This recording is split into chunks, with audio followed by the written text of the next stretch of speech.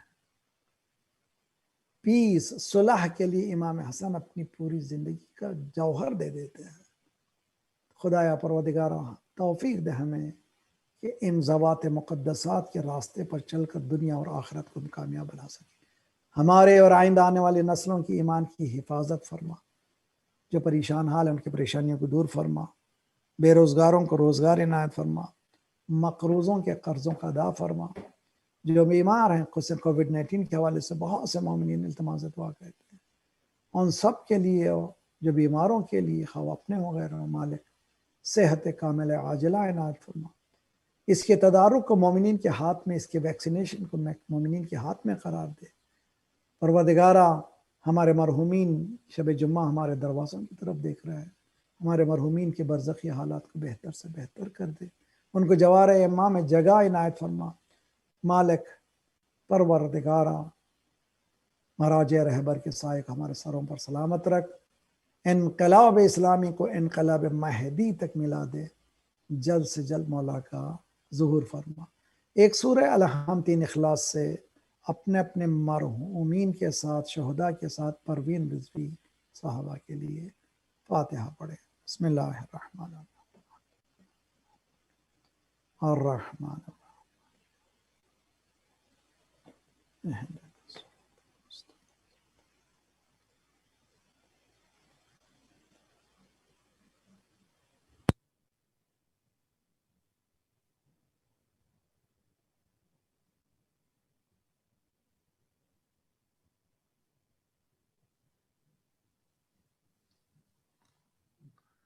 زید حسین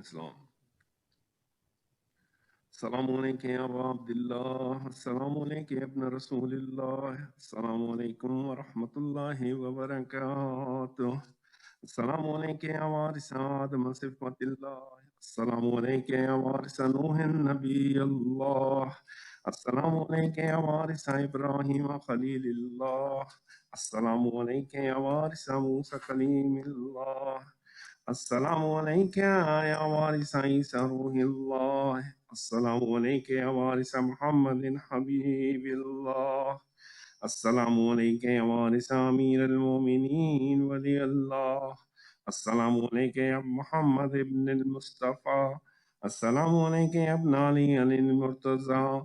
السلام عليك يا ابن فاطمة الزهراء. السلام عليك يا ابن خديجة الكبرى. السلام عليك يا صار الله وابن ساره والوتر المعتور. أشهد أنك قد قمت الصلاة وآتيت الزكاة وأمرت بالمعروف ونهيت عن المنكر وأطعت الله ورسوله حتى أتاك اليقين. ولعن الله أمة قتلتك ولعن الله أمة ظلمتك ولعن الله أمة سمعت بذلك فرزيت به. يا مولاي يا أبا عبد الله أشهد أنك كنت نورا في الأسلاب الشامخة والأرحام المطهرة. لم تنجسك الجاهلية بأنجاسها ولم تلبسك من مده الهمات ثيابها. وأشهد أنك من دائم الدين وأركان المؤمنين. وأشهد أنك إمام البر التقي الرزي الزكي الهادي المهدي. وأشهد أن الأئمة من ولدك كلمة التقوى وأعلام الهدى والعروة الوثقى والحجة على أهل الدنيا. وأشهد الله وملائكته وأنبياءه ورسله أني بكم مؤمن وبإيابكم موقن بشرائع ديني وخواتيم عملي وقلبي لقلبكم سلم وعمري لعمركم متبع صلوات الله عليكم وعلى أرواحكم وعلى أجسادكم وعلى أجسامكم وعلى شاهدكم وعلى غائبكم وعلى ظاهركم وعلى باطنكم. زيارة علي أكبر عليه السلام.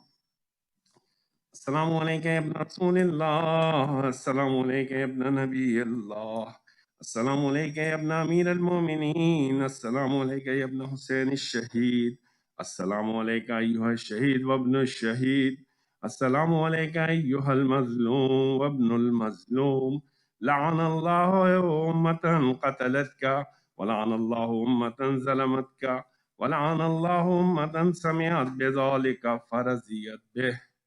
زيارة الشهداء كربلاء عليه السلام. السلام عليك يا أولياء الله وأحباه. السلام عليكم يا أصفياء الله وعبداه. السلام عليكم يا أنصار دين الله. السلام عليكم يا أنصار رسول الله. السلام عليكم يا أنصار أمير المؤمنين. السلام عليكم يا أنصار فاطمة الزهراء سيدة نساء العالمين. السلام عليكم يا أنصار أبي محمد الحسن بن علي الزكي الناصح الأمين. السلام عليكم يا أنصار أبي عبد الله بأبي أنتم وأمي طبتم وطابت الأرض التي فيها دفنتم وفزتم فوزا عظيما. فيا ليتني كنت معكم فأفوز معكم. زيارة حضرت عباس عليه السلام. السلام عليك يا ابن أمير المؤمنين. السلام عليك أيها العبد الصالح المطيع لله ولرسوله. أشهد أنك قد جاهدت ونصحت وصبرت حتى أتاك اليقين. لعن الله الظالمين لكم من الأولين والآخرين وألحقهم بدركه الجحيم. السلام عليك يا غريب الغرباء. السلام عليك يا معين الضعفاء والفقراء. السلام عليك شمس الشموس أنيس النفوس أيها المدفون بأرض التوس الراضي بالقدر والقضاء جميع الفداء ورحمة الله وبركاته. السلام عليك يا صاحب العصر والزمان. الأمان الأمان الأمان من فتنة الزمان. أجل الله تعالى فرجك وسهل الله تعالى مخرجك وظهورك وجعلنا من أنصارك وأعوانك جميعا فداء ورحمة الله وبركاته.